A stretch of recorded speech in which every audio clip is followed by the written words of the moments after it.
Hi, guys. How you doing?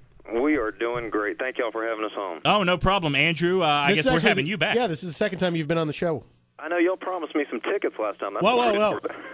We promised you tickets if you came in studio. Right. Good point, Salt. I am there. I'm coming. We have them anytime you guys want to stop by. We'll do the whole show together. So bring the kids and yeah, totally.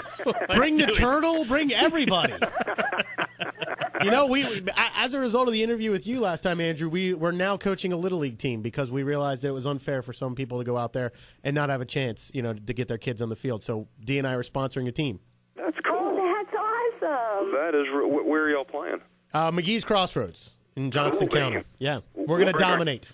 Yeah, well, seriously, when I'm in Atlanta now, but when we come back, we'll next time it works in for y'all, we would love to come over. Be honored to come over and hang out with y'all. Great. Andrew and Sheri Young coming in to spin the hits. Y'all are just saying this because y'all saw my wife on Oprah and you saw how pretty she is. She is gorgeous. Actually, this was going to be the first question I had. When John Edwards says to you, I need you to pretend to be with Riel Hunter, did you sort of think to yourself, why that's sort of a step down for me? We didn't think anybody would believe it. My buddies. Stop. No, we didn't think anybody would believe it. Wait a minute. Sheri might have a point here. Are we about to get you sued? Again? Alienation of affection again. But no, my friends started calling. Like anytime anybody got pregnant anywhere, like Angelina Jolie or my buddies were texting me, hey, you're the sperminator, man. You're the sperminator. Something in the water here in North Carolina, I tell you what. I was going to start a new business, how to take credit for impregnating celebrities around the world. Andrew and Sheri Young are on with us. Of course, Andrew is the author of the book, The Politician. He and Sheri are very much a part of John Edwards' inner circle.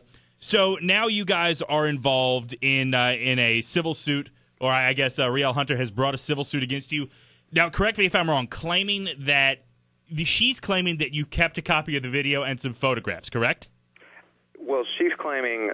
Well, it's kind of bizarre. She claims that she left it as trash, and she didn't do anything about it for right at 2 years. Mm-hmm. And then within 2 days of my book coming out, she files a lawsuit asking for it back. Well, she also says that she left it at her house. She didn't. And she didn't. She left it at our house in a closet, and she said it was at her house in some place. But so essentially, she left it, abandoned it, and she had destroyed it. But she left that with the missing webisodes. I don't know if you're familiar with the missing campaign webisodes that she was paid to turn over. Oh yeah. Yeah. But it just begs the question. If you have a sex video of a presidential candidate and you're going into hiding, wouldn't that be one of the first things that you would pack? I'm thinking right after a toothbrush. That's probably what I'm going to go with. Now, Sheri, how difficult was this situation for you? We had a chance to talk to Andrew before on the show, and and he talked.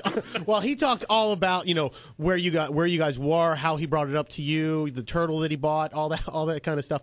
But when he comes home when he says this to you, do you just say, "What the hell is wrong with you?" Or how difficult was this for you in your life? Get your beat button ready. Well, you know what? I had that question many a times through the several years that Andrew had worked for them. Mm-hmm.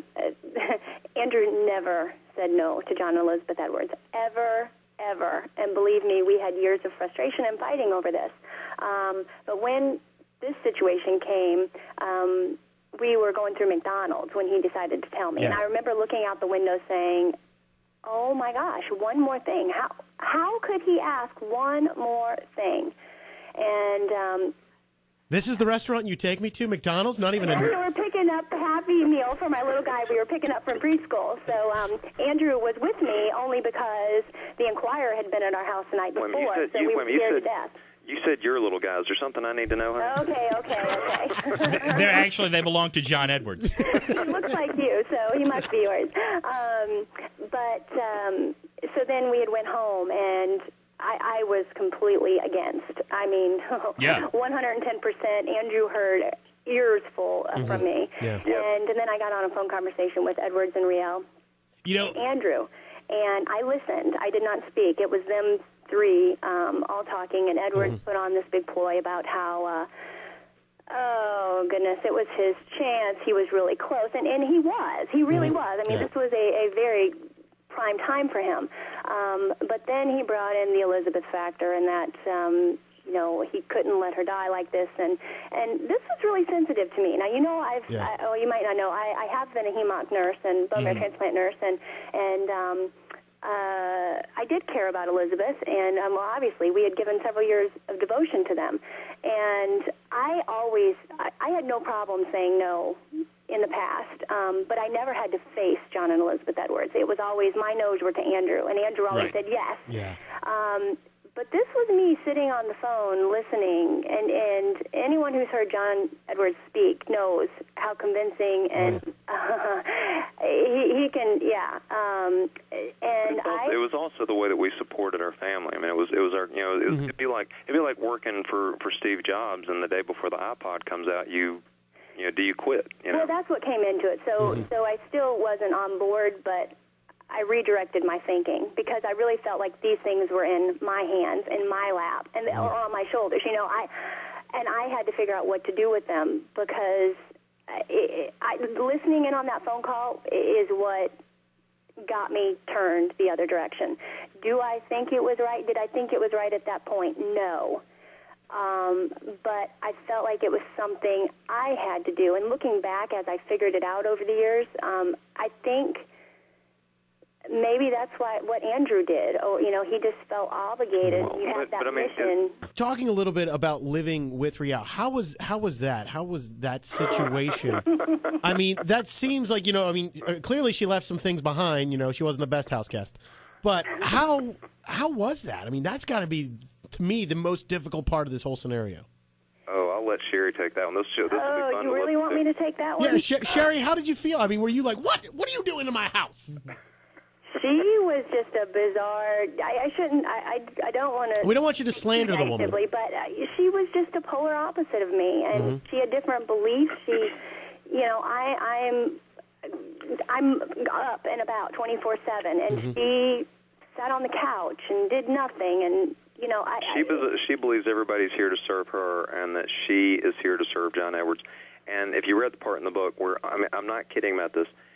She thinks that the baby is the reincarnation of a Buddhist monk that died right before the baby was born. Oh, okay. And that the baby is a combination of John Edwards' intellect and charisma and her New Age spiritualism. And the baby has been sent here not to save Chapel Hill or North Carolina, not the country, but the universe. I mean, imagine talking she's got to somebody like that, to have conversations with somebody like that. There is no conversation, and we were not buddy-buddy. We were not... We lived together, and we made it work for our children because we had our children with us. Sheri, the house was huge, though. I mean, we weren't close to her much. So. Yeah. Given the situation you guys were in, Sheri, was there ever a chance you could have gotten along with her? No, I don't. It wasn't like we fought. Right. We just didn't. We weren't friends. I mean, we didn't speak. We didn't have girl talks. We didn't go shopping. We didn't do anything together. I mean, she was Shaq and you were Kobe. Oh yeah, we were her servants. Absolutely, yeah, we were her servants, and she treated us like servants. Don't give her that much respect. She wasn't Shaq. Come on. I'm sorry. Sheri was Kobe, and Riel was Derek Fisher. No, let's go with Bill Walton or something. but I can remember sitting in the living room because the house was this real long, just tremendously long. Had a common area in the middle. But we were way apart from each other. It was almost like two different houses. But I can remember sitting in the living room, and the tension was so thick in the air that you could just cut it. And so the way we dealt with that was that we took our kids to every theme park, to every zoo, every aquarium. We stayed away as much as we conceivably could. We've been sitting here talking about zoos and aquariums. We in have studio not. You have. Well, I have. Tell Salt, there's nothing more adorable than a seal. Am I right? My wife is much more adorable than a seal. There we go. I would agree. But I would wholeheartedly agree. Yes, but I'm not going to go to the North Carolina Zoo and see Sheri Young behind glass. Ask her to use her nose to honk a horn either. I'm not going there. All right, the book is called The Politician. They are Andrew and Sheri Young. Guys, we absolutely mean it. We would really love to have you come in studio when you're back in town. Good luck with everything that's going on. We hope it turns out for the best.